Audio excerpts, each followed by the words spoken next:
Selamat pagi, salam sejahtera untuk kita semua. Adil Katalino, Bacuramin Kak Saruga, Basengat Kak Dibata.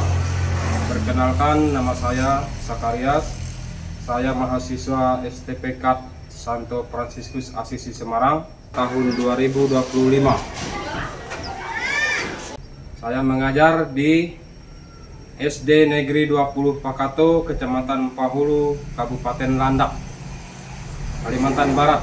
Dan pada saat ini saya akan memberikan materi pelajaran tentang terlibat dalam hidup menggereja. Untuk lebih jelasnya, mari kita ikuti.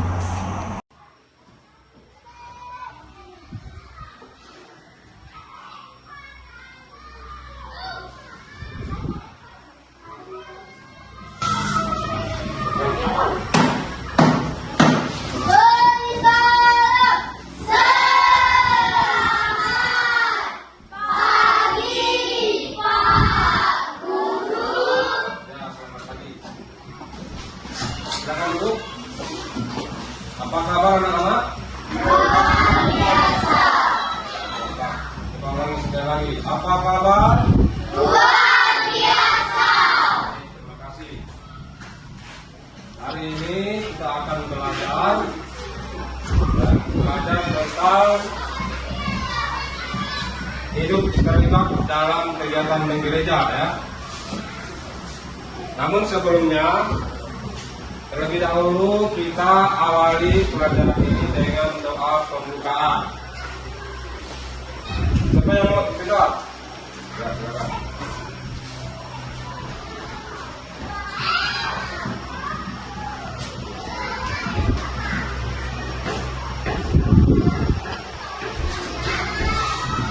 Anak dipersilakan berdiri.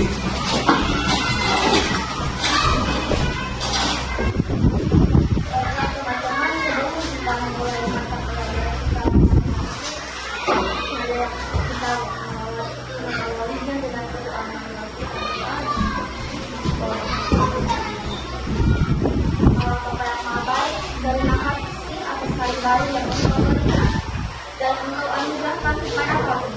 Pada hari ini kami akan belajar tentang bagaimana kami dapat terlibat dalam hidup gereja. Bantulah kami agar dapat memahami pelajaran ini dengan baik dan untuk menjadi anak-anak yang setia dan aktif dalam kehidupan gereja. Semoga Roh Kudus membimbing hati dan pikiran kami agar kami dapat semakin mencintai Engkau dan sesama kami. Demi Yesus Kristus dan pengantara kami. Amin. Baik, terima kasih. Silakan duduk.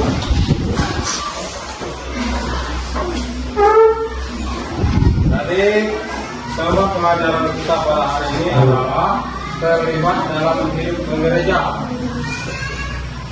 Jadi tujuan pelajaran ini, peserta didik, yaitu kalian, supaya semakin memahami tentang rahmat dan karunia Roh Kudus di dalam gereja, sehingga terdorong untuk melibatkan diri dalam kehidupan gereja. Anak-anak di sini apakah aktif ke gereja?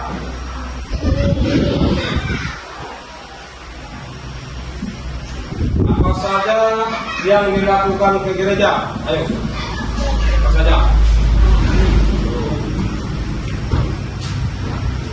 Apa saja? Ayo, Vera. Beribadah pada hari Minggu. Hari Minggu, apa lagi?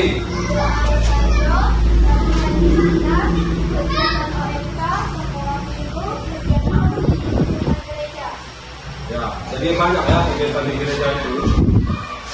Gereja itu kan persekutuan, artinya umat Allah yang percaya kepada Yesus Kristus. Jangan kita memahami bahwa gereja itu adalah hanya tempat ibadah, tetapi gereja itu adalah persekutuan, di mana kita berkumpul. Di mana kita berkumpul, kita berdoa bersama, bernyanyi bersama, bergembira bersama. Nah, disitulah yang disebut dengan gereja. Di sini juga gereja, kita belajar bersama.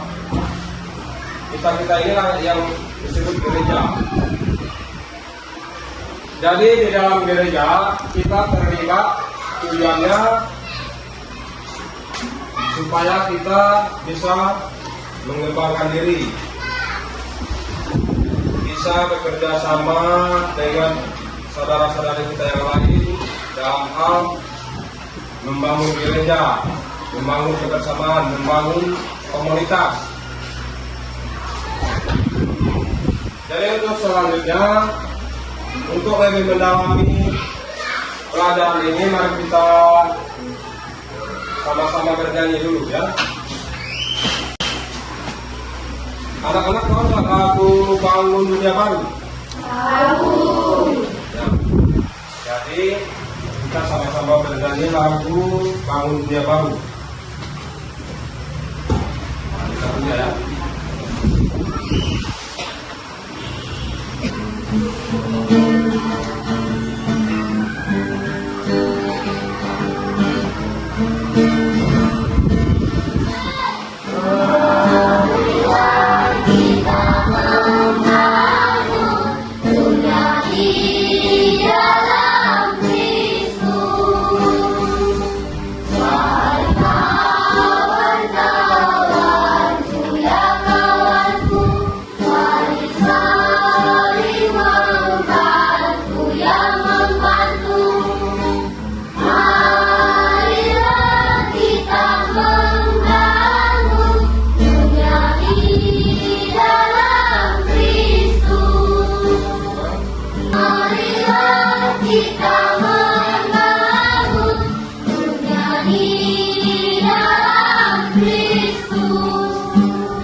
Ya, itu lagunya ya. Membangun dunia baru. Jadi kalau kita membangun dunia baru itu kan pasti kita disertai dengan iman kita bersama Kristus. Pada zaman dahulu, pada zaman Yesus, ada dalam bacaan kitab suci yaitu 1 Korintus 12 ayat 1 sampai 11. Jadi jemaat perdana itu melakukan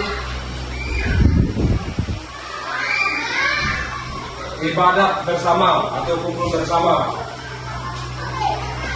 nyanyi bersama.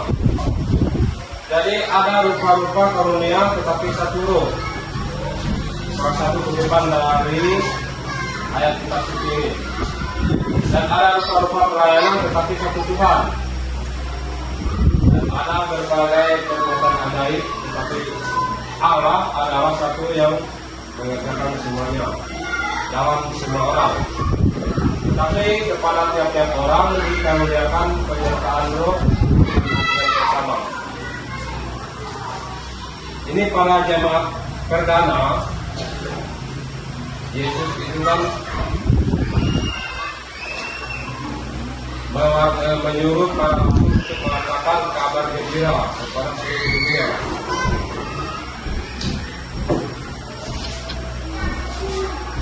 Kalau peristiwa Roh Kudus turun atas para rasul itu disebut apa? Pentakosta.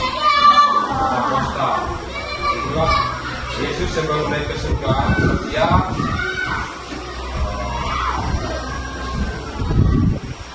menyuruh para murid untuk melaksanakan kabar gembira sehingga mereka itu yang memberikan Indonesia itu berkembang sampai sekarang. Mereka itu diberkati oleh Roh karunia Roh Kudus, Roh Tuhan itu sendiri. Jadi untuk lebih jelasnya kita akan mendengarkan bacaan kitab suci dulu ya. Bacaan kitab suci.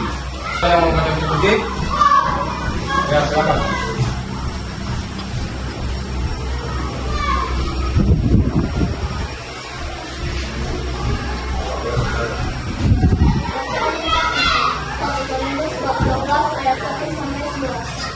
Sekarang tentang karunia Roh, aku mau saudara-saudara supaya kamu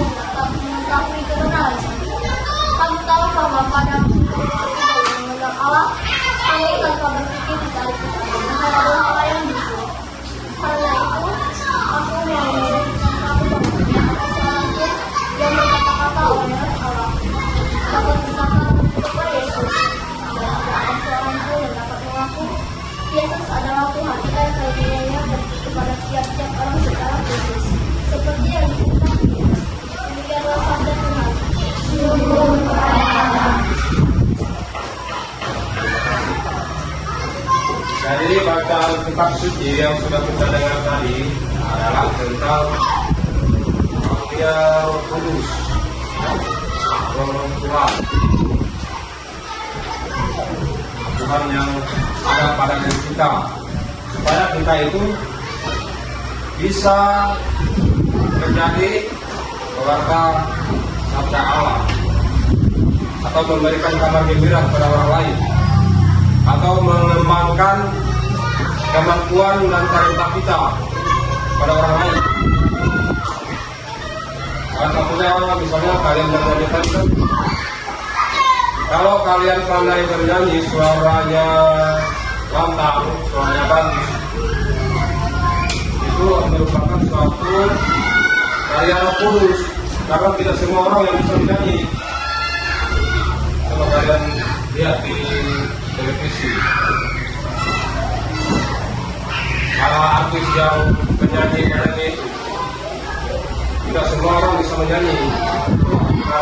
Karunia Roh Kudus yang ada pada diri kita. Ada orang yang bisa main musik, itu karunia Roh juga yang harus dikembangkan. Misalnya pada saat ini kita telah memasuki bulan Maret. Kita sembahyang dari rumah ke rumah, dari keluarga yang satu ke keluarga yang lain. Yang bebas memimpin juga secara bergantian. Kita semua orang atau tidak semua umat bisa memimpin dengan baik. Lalu ada yang mengiringi dengan musik, tidak semua orang yang bisa main musik. Itulah merupakan karya Roh Kudus yang harus dikembangkan. Jadi untuk mendalami kitab suci yang kita dengar tadi, ada beberapa pertanyaan. Pertanyaan yang kedua, apa tujuan dari dilakukannya kegiatan-kegiatan itu? Melayani Tuhan dan sesama manusia. Tujuan dilakukannya kegiatan-kegiatan itu apa tadi? Melayani Tuhan dan sesama manusia. Jadi kegiatan-kegiatan itu terlibat dalam hidup gereja. Pertama, artinya kita untuk melayani Tuhan dan juga melayani sesama. Ada jawaban yang lain? Apa? Ada? Ya, hidup terlibat dalam hidup gereja. Kalau kita sudah melayani sesama, berarti kita itu terlibat dalam hidup gereja.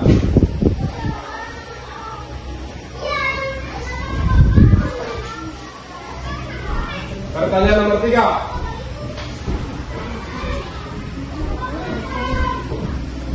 Ya, silakan. Pak.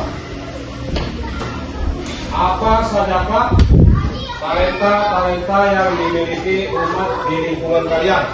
Bisa bernyanyi, bisa membacakan kitab suci, bisa berdoa, dan bisa menjadi anak Kristus. Pertama tadi bisa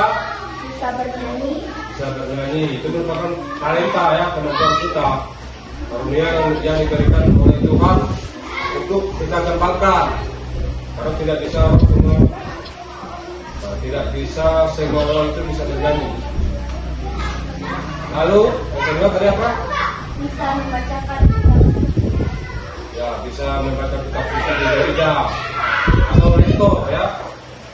Tugas rektor membaca kitab suci di gereja. Itu membacanya itu bukan asal baca, bagaimana sikap kita ketika kita mau membaca, sikap hormat kita, karena yang dibaca itu bukan sekedar bacaan, tetapi adalah sabda itu, sabda Tuhan.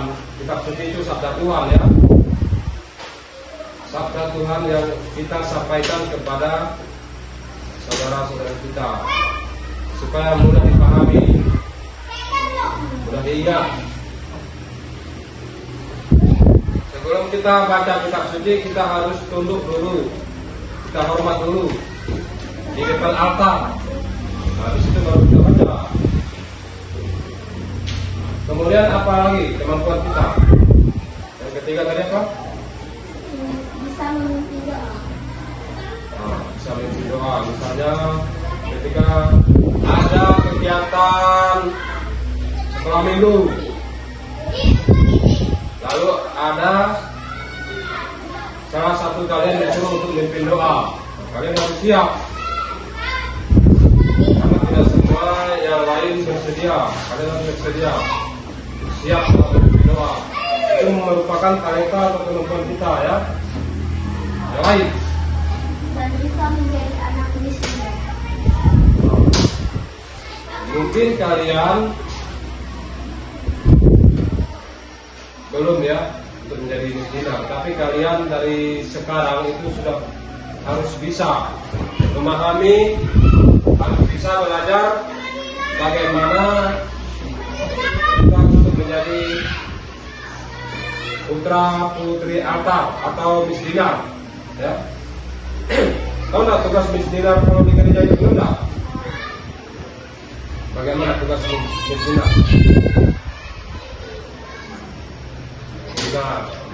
Misalnya ada pastor atau imam memimpin ibadat di gereja atau memimpin perayaan Ekaristi ya. Kalau misdinar itu disebut dengan pelayan di imam atau pelayan pastor. Dia membantu pastor, membantu menyiapkan misalnya komuni, membantu menyiapkan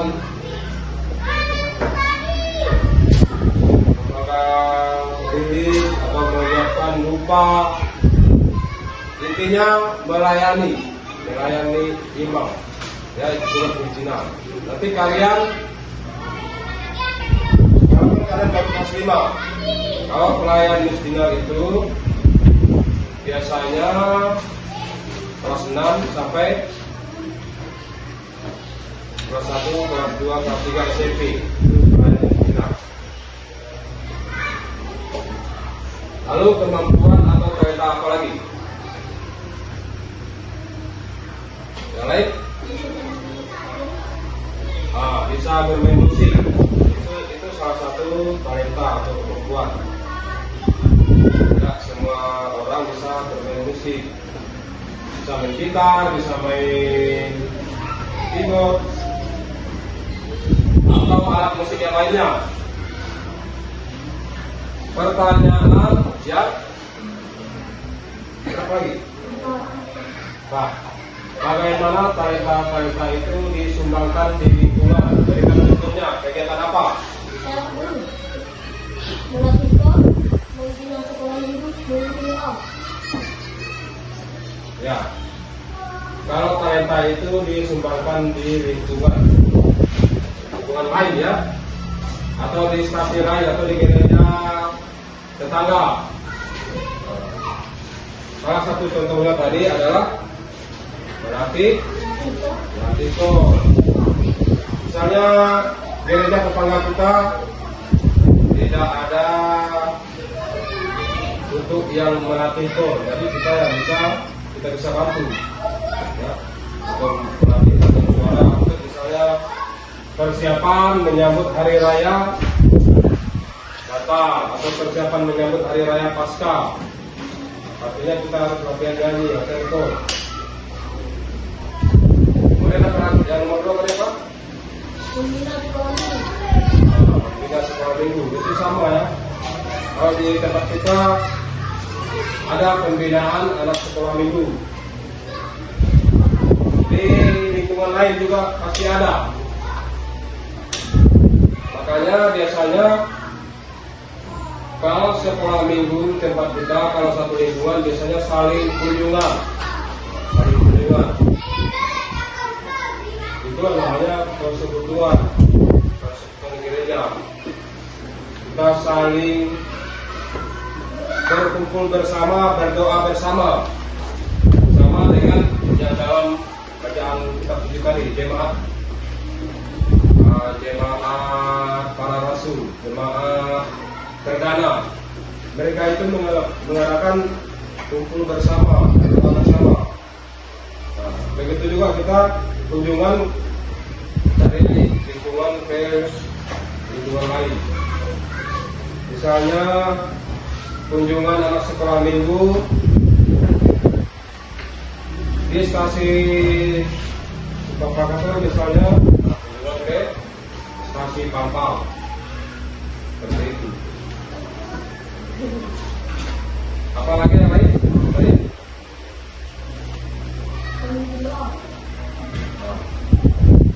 Misalnya kita bisa memimpin doa, karena tidak semua orang bisa memimpin doa secara total.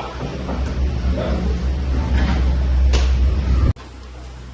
Kerjasama, kerja bakti.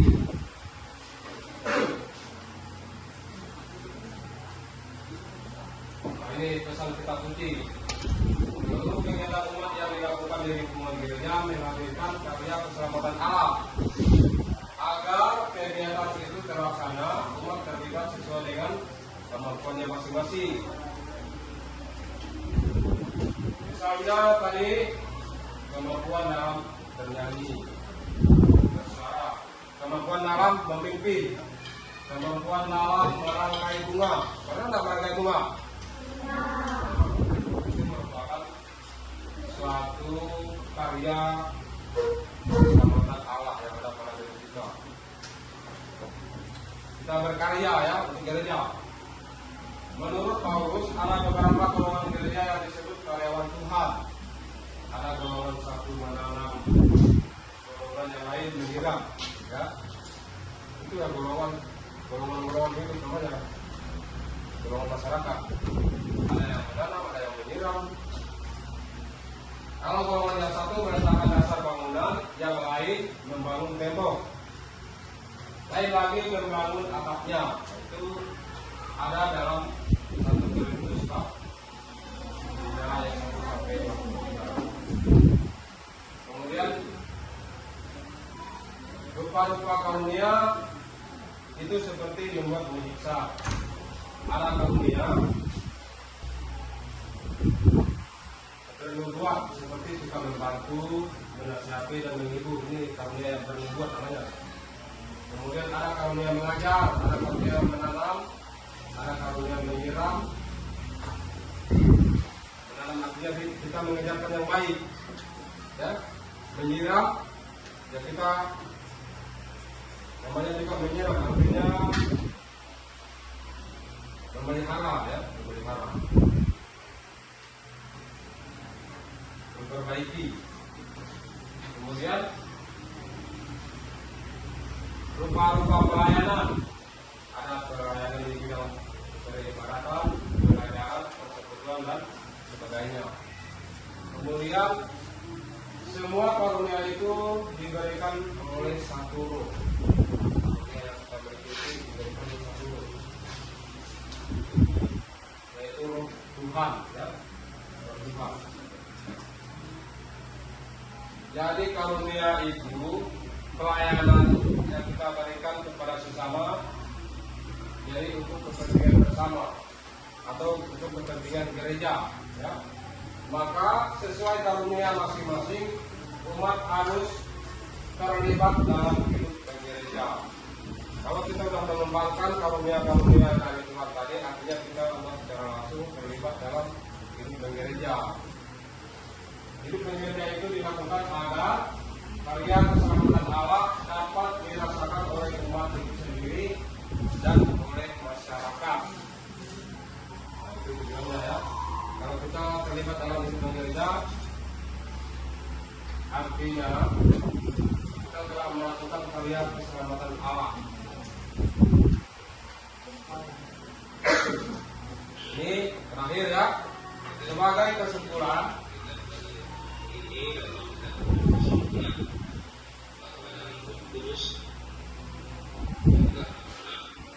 kalian jangan fokus dengan ini. Sebagai kesimpulan, dalam Roh Kudus ada rupa-rupa karunia dengan orang dibaptis diberi karunia oleh Roh. Seluruh karunia itu untuk satu tujuan, untuk persatuan dengan perkembangan gereja. Dan orang yang dibaptis mendapatkan karunia untuk terlibat dalam hidup gereja.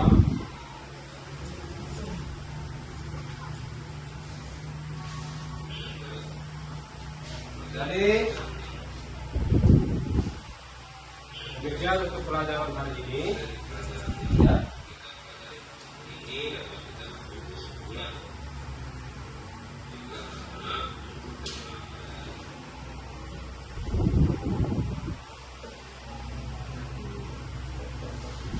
Demikian untuk pelajaran pada hari ini tentang tema apa temanya? Terlibat dalam gereja. Harapannya ya, anak-anak supaya nanti aktif ke gereja, aktif mengembangkan karunia Roh Kudus, ikut terlibat dalam kegiatan di gereja atau di lingkungan.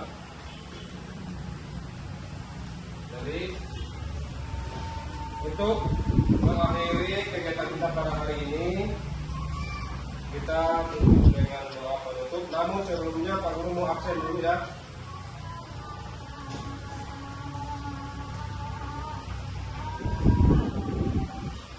Karena tadi absen. Adrian ada? Nadir. Adrian?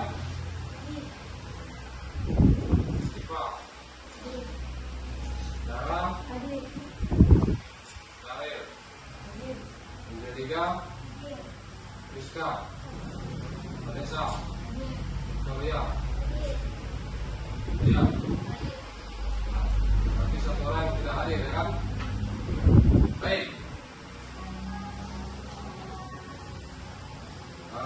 Untuk mengakhiri kegiatan belajar kita pada hari ini, kita tutup dengan doa penutup. Siapa yang mau berdoa?